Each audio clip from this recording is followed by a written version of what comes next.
All right, so did a call with my guys in the Momentum program today, and I just want to run through a few of the things that we spoke about because I think there's some value in there for a lot of people. Big me in the middle here. Let me just scooch me down. There we go. That's better.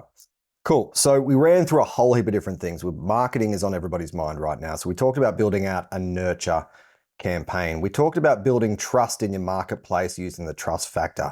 We talked about marketing being a priority, right? It has to happen first. Otherwise, it's one of those things that isn't so urgent that it can be put to the back burner, but it is really, really important. So we make it a priority.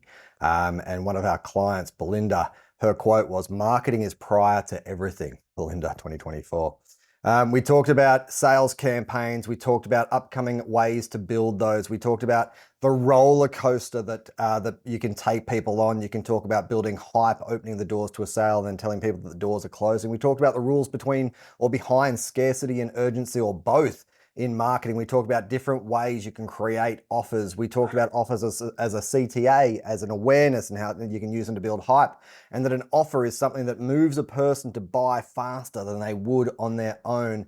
And Belinda, again, had a great one-liner: "If I discount too often, all I am is really busy, but I'm broke."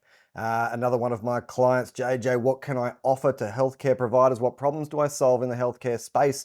Targeting those healthcare providers. Okay, so a lot covered, but the one thing I want to talk about here is the trust factor. And this is the thing that I think you're going to like. Okay, you might have seen all the answers a moment ago, but trust really is an equation.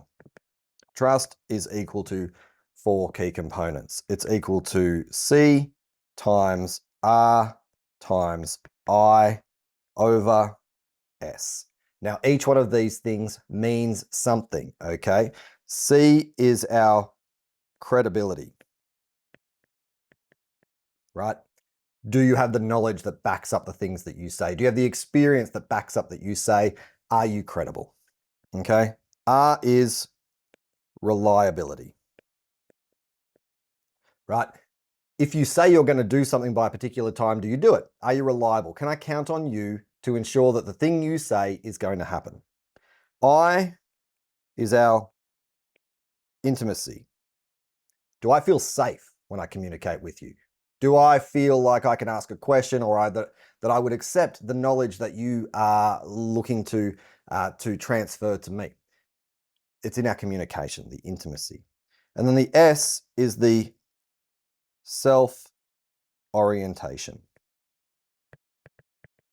Okay? Now, if you have a high level of, or if you're perceived to have a high level of self-orientation, kind of means that maybe you're selling to me, right? Oftentimes, if we're speaking, we're selling, and we're talking about I a lot. We're using I a lot, right? We're talking about what's in it for me, me, me, me. Whereas a low self-orientation would be what's in it for you, giving value to you, ensuring that you have everything that you need and that I'm of service to you. So a low self-orientation. Now, if any one of these is off, it starts to erode trust. The more that are off, the more trust is eroded. But if you want to create trust in your marketplace, and I guarantee you would, if you want to build trust with your team, if you want to build trust with your clients, your prospects, your market, if you want to build trust with your partner, your kids, your siblings, your parents, whoever it is, have a look at credibility, reliability, and your intimacy, and make sure that your self-orientation is kind of pushed down a little bit and that you're there for the right reasons. Okay, that's the trust factor. That's the big key takeaway that we covered on today's call. If you're interested in the Momentum program, I'm doing a little bit of a case study. It's already kicked off. I'm closing the doors on Friday, close of business, 5 p.m. So if it's of interest to you, you want to jump in, you want to be part of an awesome community of small business owners who are all doing great things, moving the needle forward, making more money, having more time in their diary, and spending a lot more time with their family, you might need to be a part of it. You might need to be on their calls with me. So if you're interested, flick me a message. I'll shoot you the details. And if it works, great. If it doesn't, hey, what's the worst thing that happens? You say no. Perfect. Anyway, I'll leave it with you. Enjoy the trust factor. Share it around with someone if you think this is valuable. Learn it deeply. Take it on board. And if you've got any questions, drop them in the comments and I'll make sure I answer them. Cheers.